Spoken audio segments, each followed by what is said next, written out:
Alright, so this deck right here, someone suggested I should try to win with Morphtronic Clocken's defense effect, which is basically harder to pull off wave motion cannon, and that its effect is exactly the same.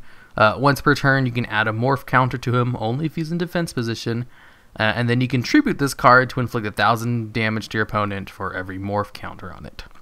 So you can add 1 per turn. Kind of like wave motion cannon, where it goes up 1 per turn, and after 8 turns you can win as long as you did no damage to your opponent. So that's kind of what it is.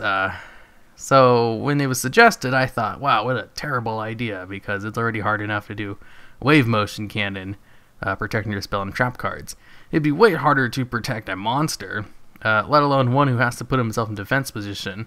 So sometimes you can't even start off the first turn you bring him out. You got to protect him for an extra turn or have some kind of effect to put him in defense position, like stumbling. So I decided to see if I could do something with it, just as like a challenge to see if I could get a really terrible win condition off.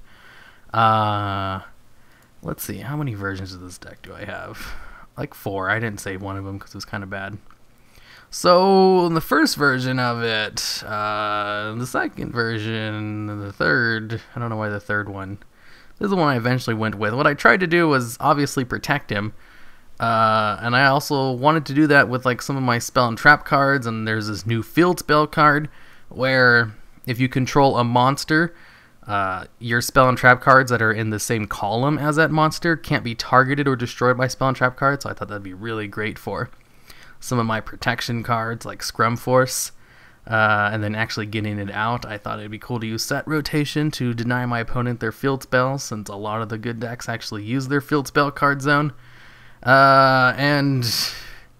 Honestly, it wasn't a very good deck, but I did get some good duels out of it, and against like one good deck, I was able to win, which was nice. But this is usually the case for these kinds of decks. I lose a lot to the meta decks, but sometimes I'll get lucky and win one, and then I absolutely show that one in the video.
you.